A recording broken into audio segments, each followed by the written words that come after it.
welcome along to day 2 of our Deal Analyser Week 2020. It is showcasing and celebrating the launch of the new Lendlord Deal Analyser. And all this week, I'm joined by Lendlord co-founder and CEO Aviram Shahar, who is in Tel Aviv in Israel. Hello to you, Aviram. And also today, we are joined by Brian Sparr, who is a real estate broker over there in the United States. Okay. And Brian, we're delighted to have you on board for this call because you are on the advisory board of Lendlord, and you've been very, very involved working with Aviram in developing the Deal Analyser tool. So if I could come to you first, Brian, welcome to the call. And Thank you. Thank you very much. How important is it for investors to analyze deals and take advantage of tools like the Lendlord Deal Analyser? It's absolutely crucial. I think any investor who's not using a tool like this analyzer, the Deal Analyzer, you're walking into an opportunity blind, essentially. As an investment, you have to know your numbers. And not only do you need to be able to crunch those numbers, you need to be able to understand what they're actually telling you in order for you to be able to make any sort of an accurate decision as to whether or not it's a good deal, a bad deal, and more importantly, is it a good deal for you or a bad deal for you? And so it is absolutely crucial that every single property that somebody's considering, that they're actually using a tool like the Deal Analyzer to run the numbers to see whether or not it truly makes sense. Indeed, and obviously the US has been affected as well very much by the COVID-19 pandemic. I don't know how it has affected your property market, but clearly there are going to be amplified risks now in a post-COVID-19 environment. And I think, people should be thinking even more than before about how these tools can help them mitigate that risk and put in stress testing options and see how a portfolio would perform with limited occupancy, for instance. Yes. Because these are all things that investors could be facing going forwards. Absolutely. It's absolutely correct. Fantastic. So when you and Aviram started working on the deal sourcing tool, obviously, I don't know if it's different in the American or US market, but here in the UK, we tend to talk in terms of return on investment. Most people understand that, but that's not enough to assess the deal, is it? It never is, right? And the way that Aviram and I talked about this, and it's kind of my approach to the real estate investing, is in many ways you need to view this the similar way that a financial advisor is going to help guide you through like stocks that you may be purchasing, right? And so somebody's stock portfolio, it's going to be a blend of different types of companies with different risk models. And it's this overall blend that creates the solid portfolio that's going to help, get somebody to whatever their end goal is. But unfortunately, so many times in real estate, especially in the residential side of real estate, the investors, they don't view it the same way. So many times they're just going out there trying to pick that one home run property, and that's what they want to add to their portfolio. And I think, COVID-19 has magnified the importance of the fact that, as you said, you need to be able to mitigate risk. And so you need to start looking at all of your properties as an overall portfolio, and you need to start being able to make that trade-off to where, there's different property classes. So do you want to have apartments? Do you want to have commercial buildings? Do you want to have residential buildings? All of those carry different risk profiles, and they behave and they respond differently to however the market is moving. And so as somebody thinks about their overall portfolio, and as you start to place properties into these different buckets, you're starting to diversify your portfolio, and you're creating a more stable portfolio that can withstand the ups and the downs of any market. And that's really what the Deal Analyzer is getting the investor to. It allows the residential investor the tools to not only analyze that one specific property, but then more importantly, to be able to see how it performs in their overall portfolio. And that's the key.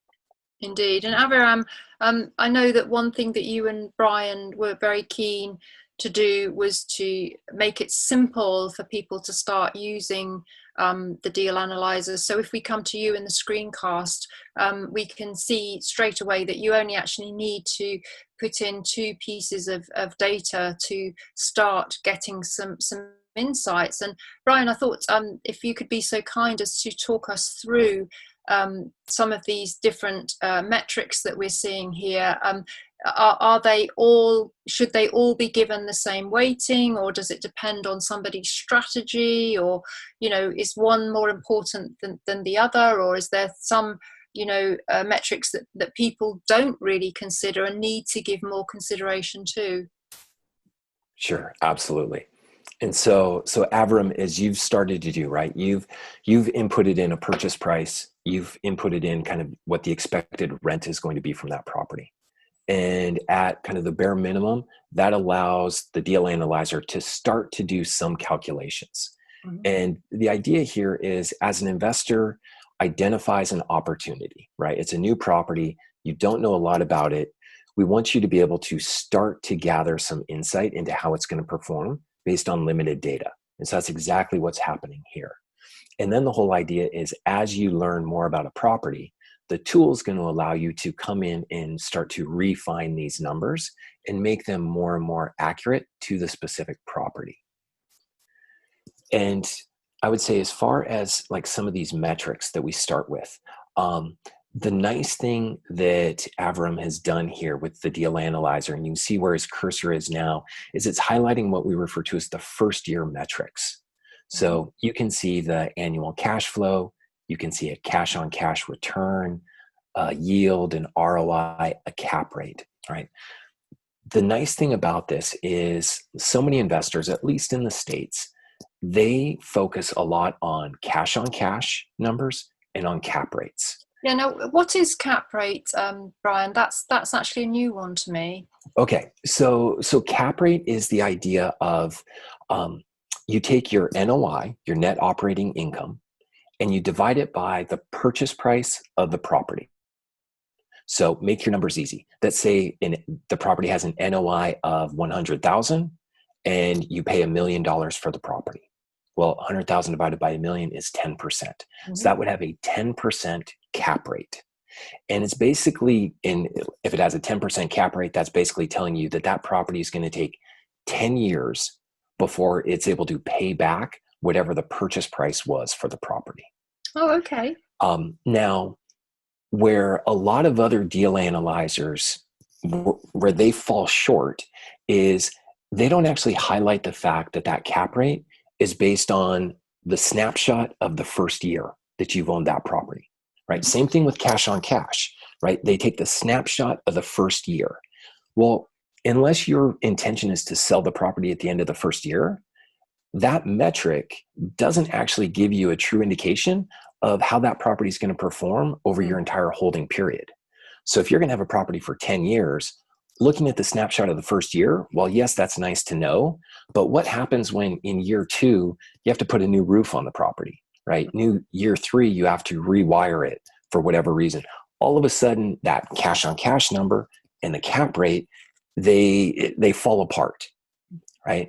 And that's where, where you really need your Deal Analyzer to be able to go to the next level, right? So it's nice to know cash on cash. It's nice to know cap rate, all of that. But like I said, it falls short. And so that's where, as Avram can highlight here, in the long-term metrics, right? This is where you start to see equity multiple. This is where you start to see the IRR, the internal rate of return, right? These are the numbers that actually look at how the property performs over an entire holding period. Mm-hmm. And this is what starts to give you a true representation of how this property is going to perform for you. Now, the reality is at the end of the day, all of these metrics are loaded with assumptions. Yeah. And so if your assumptions are wildly inaccurate to begin with, these numbers are going to be inaccurate and they're not going to help you, right? But hopefully you take, conservative assumptions that are based on educated guesses, and you can then land on some projections that are going to be more accurate to how a property is actually going to perform, right? And Avram, I'll actually let you jump in here because, you know, you've done a number of things to help people remove kind of a lot of the guessing from some of these numbers that they're going to put in, right? So, you know, talking about like average rents for a market and what a property's worth, you know, I'll let you jump in and talk a little bit about that. So what we did is we are using a partner called Property Data, and this is for the UK market. And this basically can provide, let's say if you put a specific address, an indication about price growth in this postcode, about the property demand of, if you look at properties in this postcode, and any other data that can help and make the numbers of your assumptions more accurate. Of course, you know, it's just like an indication, and you need to, you know, to consider it as an indication only, but it can give some hints, and you can tweak your assumptions according to this API. You can also look at the historical growth of the prices in this postcode over the last 5 years, and then you should go to the long-term assumptions. And this is important because this will impact your long-term metrics, and also the first year, because we also take the ROI on your, like, the end of the first year. So if you change the property appreciation, let's say to 1%, then it will change your ROI in the first year, and to also impact the IRR and the equity multiple. And basically, in this Deal Analyzer, anything you change, you can play with how much you want to put in cash, how much you can put in cash, and how much it's like worth to put in cash easily, and you can see how it change the metrics. You can play with if you want to take an interest-only debt, a mortgage, or a capital and interest. And you can see immediately that capital and interest can impact, you know, on the good side on some metrics, but on the bad side perhaps for other metrics. And also you can look at, if you like use the capital and interest, you can also see the breakdown over the years, and you can see like your equity going up while your debt is going down. And of course, it will impact your like internal rate of return, the IRR over the years, and the equity multiple. Yeah, and I think it's important. So the IRR, the internal rate of return, and the equity multiple that we refer to as the EM, these are two metrics that a lot of investors, at least a lot of the investors I work with, they've actually never heard of them before. They've never thought to use these. And what they basically tell us, so the IRR, internal rate of return, what it's doing is it looks at your entire holding period for the property, and it looks at the distribution of your cash flows each year. And then it looks to see at the end of your holding period, if you sell the property, you know, what's your profit going to be from that sale, right? So it takes each annual cash flow plus that exit event of the sale, and it uses that to come up with this percentage return. Now, the IRR is not something that you're going to be able to calculate by hand on a piece of paper, right? You have to have software that's going to do it for you. But what it's basically doing is it's looking at these cash flows, and it's taking the time value of money into consideration, right? So you could, you know, if you think you hold a property for 5 years, and let's say those first 5 years, it spits out $10,000 a year. And then at the end of the 5th year, you sell it and you make $100,000. That's going to create one specific IRR. Well, if you use those exact same numbers, but just change the timing, and if rather at the end of year 5, you get that $100,000 chunk, what if you get it at the end of year 1? And then the rest of your years, you still get your 10,000. As you can just think, just intuitively, being able to have access to 100,000 today is inherently more valuable than if I have to wait 5 years before I get access to that money. Mm-hmm. Well, the IRR is a metric that takes that into account. And so it's factoring in the time value of money, right? And so the higher the IRR, in theory, it means that you're going to have access to more of the money sooner rather than later, right? Oh. So that gives us an idea of kind of the speed in which we get access to that money. But then we combine that with the equity multiple. So the equity multiple is what it's basically telling us is for every $1 of investment that I put into a property, how much can I expect back when at the end of my holding period, I've sold everything off. So I've added up all my cash flows and whatever I sold it for, and that gives me my total equity return. And so like in the example that Avram is showing us here, the equity multiple was like a little over 4. And so that would basically say for every $1 put into this property, you could expect to get $4.44 back, right? And so we combine these two metrics because the IRR tells us the speed and the time value of money. The equity multiple tells us kind of the overall size of our return, right? To be able to get a 4x return on our investment is very important to know. And so it's generally my recommendation that we use those two metrics. Like if we have to distill things down to just like 1 or 2 numbers, right? Those are the 2 numbers that I personally am going to always fall back on, right? Because they're giving me the true sense of how this property is going to perform over whatever my holding period is, whether we specify it as 5 years, 10 years, 20 years, doesn't matter, right? It's factoring in all of my assumptions during that time. And those are the numbers that, in my opinion, investors need to be looking at, right? I mean, they always have to come back to the fact that there's no one number that's the magic number that's going to tell them everything they need to know, right? There's risk, there's assumptions, everything. What's a good investment for you is going to be a good investment, different than a good investment for me. So it's all very personal. But that said, those 2 numbers, IRR and equity multiple, to me, they're the most comprehensive 2 numbers to judge a property by. Oh, that's really, really interesting. Avram, did you want to add anything to that? Yeah, I think that in order to get those numbers right, you should play with the assumptions, and you can play with how many years it's like worth to hold this property. And the good thing is that, and this is something that we need to mention, that you can save what you did here as a prospect property, and you can see your pipeline on the My Portfolio page. Then you can come back to the deal and revisit what you did. You can also do it for your existing properties. And you can also store the assumptions for each property, because it, of course, might be different assumptions, depends on the property.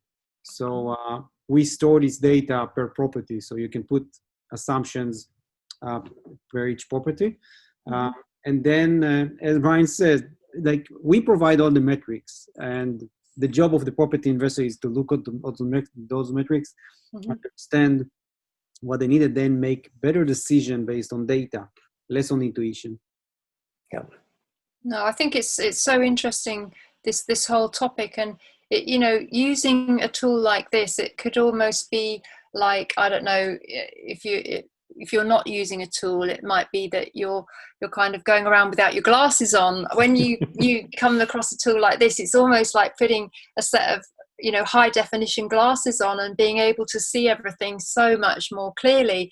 And landlords tend to be a little analog minded. They like their spreadsheets, they like their post-it notes, and part of our campaign at Property Tribes is really to try and get them to adopt what we call a digital first approach, so that they start using these tools, because obviously they're in the cloud. So wherever they are in the world, they can access this information. It's not going to get chewed by a dog, or a fire in a property destroys physical records. This is actually a very secure way to manage your properties all in one place on one dashboard, and take advantage of all the different modules within it, of which the Deal Analyser is just one. I mean, Brian, what advice would you give to somebody that's not familiar with using digital tools to really start to understand it? Is it just a case of coming onto the platform, maybe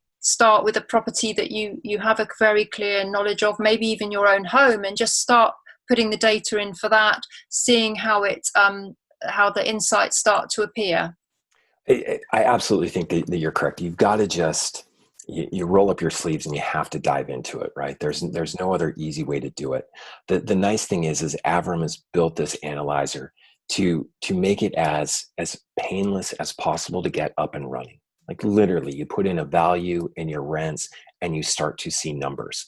If you have existing investment properties, 100% put those numbers in, because you know that they're going to be accurate, right? Your expenses are accurate. There's no assumptions. So you can then start to see exactly how, how the numbers look.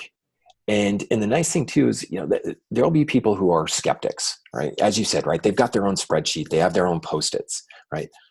Put your existing numbers in and confirm that your pen and paper numbers are matching the digital, right? That's kind of the starting point. Get over that initial fear that the tool may be evaluating a property differently than you are kind of manually, right?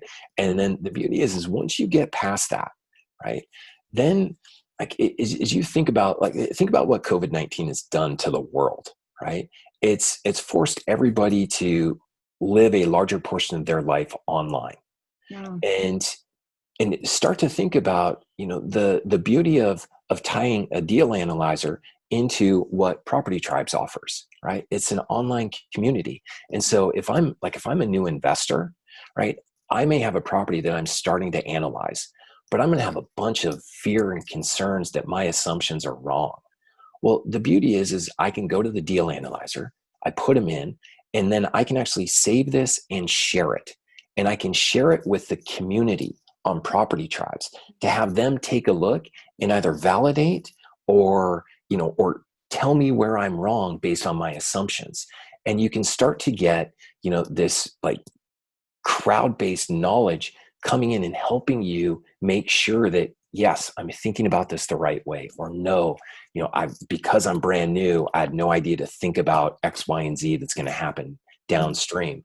And it allows you, even as a brand new investor, to make not just wiser decisions, but what I tell so many of my own clients too is so much of real estate is you have to be able to sleep at night based on whatever decision you made, right?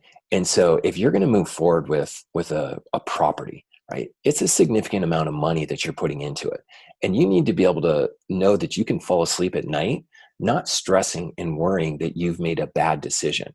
And if you're able to run your numbers, feel confident in that, share it with a community of fellow investors who just live and breathe this stuff all day long. And if the majority of them all confirm for you, yes, you're thinking about it the right way. Yes, your numbers are correct. Yes, this is a good opportunity. Just that validation coming back can mean so much, especially for that new investor. To me, it's if somebody's not using a deal analyzer, and if they're not using access to communities like Property Tribes, I mean, they're handicapping themselves, and they just don't need to, right? The resources are out there. Use them and embrace them, and you're going to be better off financially down the road by doing so. Well, Brian, it's wonderful that you've brought Property Tribes into the equation, because this was our dream, that the collaboration between Landlord and Property Tribes just kind of turbocharged both sides of the collaboration. And it's actually our dream that as you rightly said, that when investors come on and start to analyze deals, they can share their results with the Property Tribes community to get feedback. We have a lot of people coming on already saying, will you critique my deal? But they don't give enough information for people to really give a more in-depth appraisal of it. But I think particularly, just picking up on what you said, you've got that element that many investors invest outside of areas where they live. So we might have investors in the south of England looking to invest up north for higher yields. And there's that missing element of local knowledge. So when we take all the metrics that the Deal Analyzer has created, put those into the community hivemind setting, then landlords from that area could say, well, actually, maybe you should, you could probably increase your occupancy rate a little bit. There's very good tenant demand here. Or actually, do you know what, rents have gone down a little bit. You should maybe put in $425 a month instead of $450. And as you say, you can use the wonderful digital tool combined with the community hive mind of knowledge, of which there's hundreds and thousands of years of that on Property Tribes with over 60,000 members, and as you say, refine your results through that community scrutiny, it's so exciting. We just hope that people will get that this is what Lendlord can do for them. And thank you for bringing that up. Did you have anything to add, Aviram? I think this is the thing. I think that as Brian said, the combination of the community of Property Tribes, education, the feedback, with a technology team that can build a great product to basically to serve the needs of the property investors community is a great benefit. And I think this is what we are trying to do.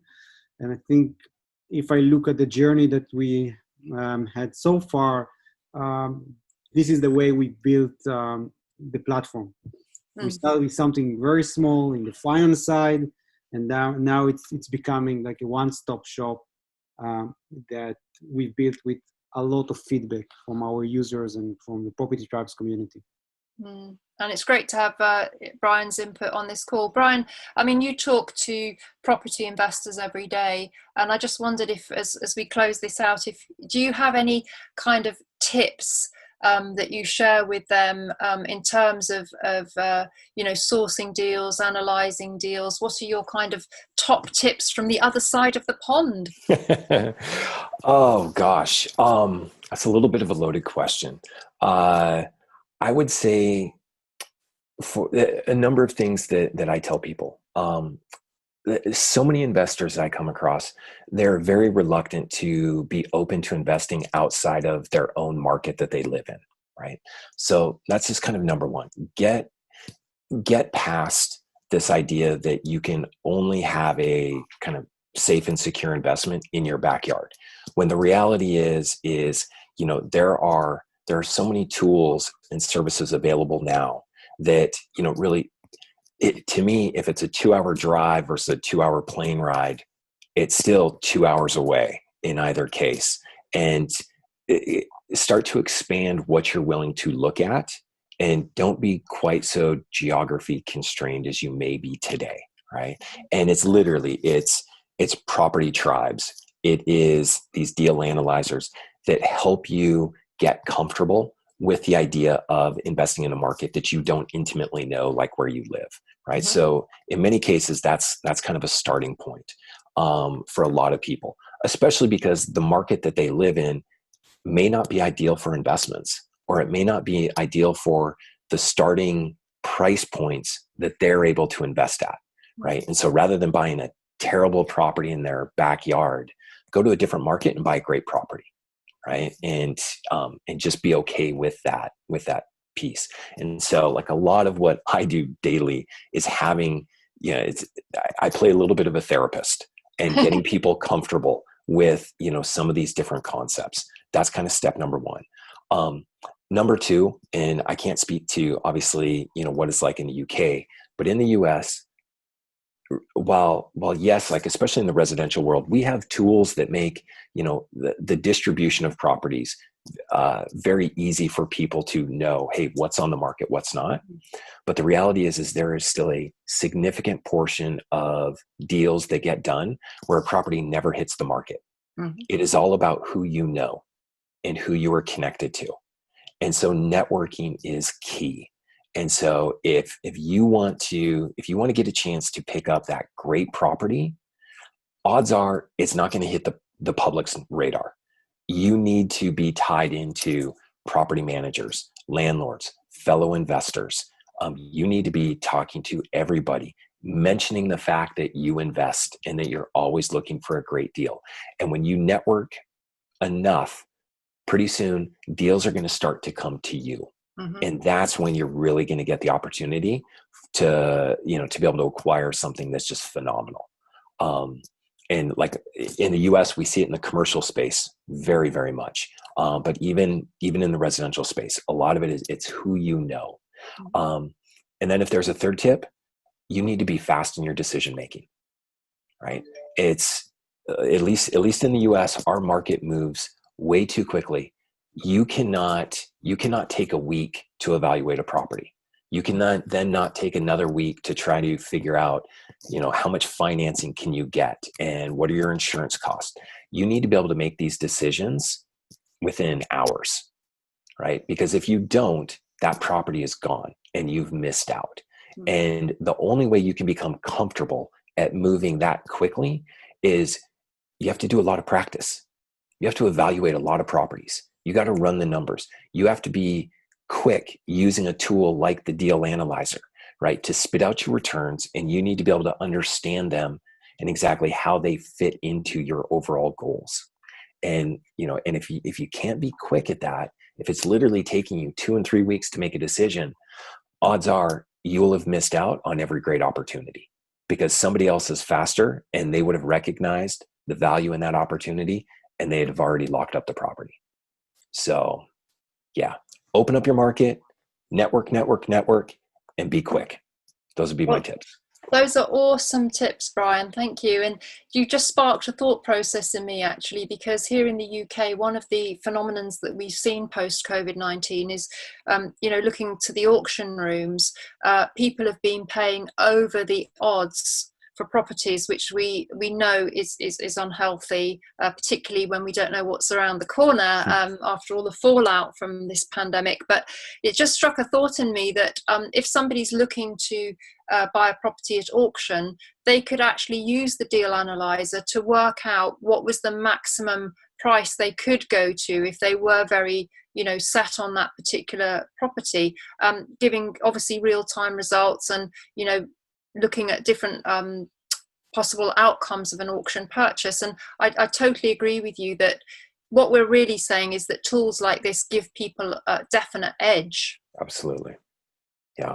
One of the Vanessa, I think it's interesting because one of the first things that Brian mentioned when we started to design it is to put 2 fields, the property purchase price and the property value, because there might be a difference between both of them.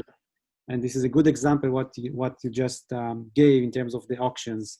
And with using the Deal Analyzer, you can put the different value for the purchase price and different value for the property value, and you can see how it impacts the metrics. Yeah, and indeed, and in the UK, there's an expression, I don't know if you have it in America, Brian, but it's called BMV, below market value. Sure. And clearly we would want to buy a property at a discount. It's no different to, we want to buy our cars at a discount, or we want to buy our holidays with some discount. We like to get a deal, there's no doubt about it. But sometimes, a deal can come along where it's actually worth paying market value. And again, the Deal Analyzer would certainly identify that, particularly when we're thinking, with investment in a buy and hold strategy, when you're talking 15, 20, 30 years of holding that property. Sometimes it can actually be worth paying market value. Oh, absolutely. And in the States, we have certain markets that they appreciate in value at such a different degree than kind of the rest of our country. So New York City, the San Francisco markets, Boston, Chicago, we have some of these key markets, and the appreciation when you look at the property over 15 to 20 years, the amount of appreciation that happens within those markets, it basically, in many cases, you kind of just throw out the window. All right, am I buying this kind of at its fair market value today? Because you have this long-term horizon that expectation for how long you're going to hold it. And you just know that, all right, even if the San Francisco market, even if it doesn't perform exactly as it has these past 10 years, it's still going to perform at a specific level that is going to mean that in 15 years, I could care less if I paid, $20,000 over what it was worth today, right? That's going to be, pennies compared to the dollars that I'm going to make at the end of this. And so, but again, that's, everything that we say, right? It's very case by case, market by market, individual investor by individual investor. And so, but the beauty at the end of the day, right, is the deal analyzer. It exposes all of that to you, right? It helps you understand, am I going to be paying a premium for this property? And if so, can I personally justify it, right? If the answer is yes, then great, move forward with it. But if your answer is no, well, the deal analyzer, I mean, it saved you a bunch of time, it saved you a bunch of money, and it saved you a bunch of stress, right? And that's exactly what these tools should be doing for you. And as one of our other guests, John Howard, said in an earlier episode, he said some of the best deals that you ever did are the ones that you don't buy, because they could have sunk, they could have sunk you. Sorry, I'm on a real roll here. I'm just going to finish with one more point, Brian. We have a lot of investors that are attracted by the cheaper property prices in the north of England. And I always say to them that, roughly speaking, whether it's a £40,000 property or a £400,000 property, some of the running costs are quite similar. So, for instance, if you bought a £40,000 property and the boiler went, that would be a cost of £1,250 to £2,500, depending on the boiler and the system, etc. But that property is only bringing in, £300 a month. So it would take you, many months to recoup the cost of a new boiler. Compare that to a higher value property. The boiler goes, but you're earning £2,000 a month rent. Again, the deal analyzer is going to tease out these important issues, isn't it? And you can actually put the cost of a new boiler into a £50,000 property and see how it's going to impact on its performance. Exactly right. And that also highlights the importance of not looking at a metric that only gives you a snapshot of 1 year, right? That's why your cash on cash and your cap rate type metrics fall short, right? Because exactly to your point, £1,500, £2,500 on a property spitting out 300 a month, right? The impact that's going to have over, your return in years 3 through 5, right, is going to be significant. And so it's little things like that. And that's another thing that a lot of investors, a lot of new investors, they just don't know to take that into account, right? The cost of certain appliances is going to be very similar. One of the things that we have in the States, our cost of insurance, insurance, and we have like home warranty programs. The cost of those is pretty much standard across the country. Doesn't matter, the cost of your property. And so that's why, like, generally when somebody wants to be evaluating the property, right? Great. These general ideas of what it can rent for and what you can buy it for. But this is also the importance of why you need to have boots on the ground that walk the property, that can tell you, okay, your roof is good for maybe another 5 years, right? Then you're going to have to put a new roof on it sometime between years 5 and 10, right? This is also why, and it's one of the things I love about the Deal Analyzer, is Avram has built it so you can take these prospect properties and he'll actually be able to incorporate them into your overall portfolio. And you can see how your portfolio adjusts and moves with it.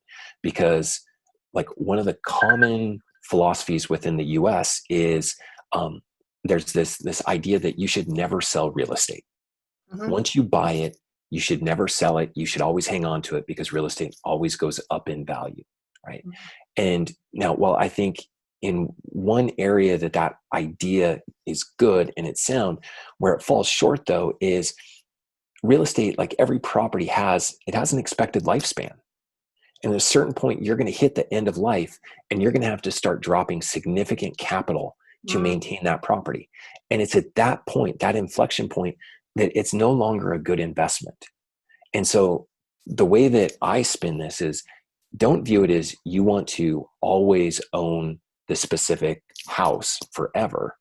Instead, what you want to do is you want to keep the money that you put into that house. You want to keep that in real estate, right? So you put it in one house. When you start to hit that expected life, kind of end of life period for that property, that's when you look to exchange. You get rid of a bad performing property and you put in a better performing property. And again, it's Lendlord, it's tools like the Deal Analyzer that allow you as the investor to start to see how that plays out within your overall portfolio. And it's little things like you mentioned, man. New investors just don't know enough yet to factor that into their consideration. And it's another reason Property Tribes is so valuable, because they will get that feedback from the community. Well, it's so interesting what you said there, Brian, and I concur 100% with it. And also, I think in post-COVID-19, some of these changes have been, the velocity of change is massive. And you may, for instance, have had a highly performing HMO near Heathrow, but the aviation industry's been devastated. In the UK, we've got pilots being laid off, flights being laid off. It's frightening. It really is. We don't know how it's going to pan out, but suddenly that HMO for cabin crew near Heathrow might suddenly be empty, and you need to think, as you said, you've got money in that property. How's that money going to work for you? Continue in the property, but maybe look elsewhere to amplify the benefit of that money for your portfolio more. Avram, any closing words from you? I could talk to Brian all day. I can see why you got him on board to consult with us on this, because it's so interesting to hear his insights. And even though you're in America, Brian, so much of what you said is relevant to us here as well. So Avram, any closing words? Yes, I think I just want to ask the community to start using the Deal Analyser and provide us with feedback. And as you know, we are very fast in terms of enhancement. And this is the first version, and we have many plans in terms of the future development. And we want to make landlord as a decision maker tool for landlords to start making better decisions based on data. So and thank you very much, Brian, for helping us building this tool. It's my pleasure, guys. Thank you very much for the opportunity. Yeah, Brian, thank you so much. You've been a brilliant commentator. You really have. And we do thank you for your time today on the call. And hopefully we can hear your lovely dulcet tones again for another interview, and maybe dig a bit deeper into the Landlord Deal Analyser, because actually in reality, we've only scratched the surface, haven't we? Yeah, we really have. Thank you. All right, so thank you very much to Brian. Thank you to Avram, and we'll close out now, but we will see you again tomorrow for our next installment of our Deal Analyser Week 2020. But right now, I'm really hoping that Brian and Avram have really inspired you to go and dive into the tool and start inputting some data. Maybe start with properties that you know really well, as Brian said, and start to get a feel of how it all works. But certainly, I've very much enjoyed Brian's insights. Sure you have as well, and join us tomorrow for another very special guest who will be sharing their thoughts on deal analysing post-COVID-19 and beyond. But for now, we're all signing off and saying thank you very much for watching. Thank you very much. Bye.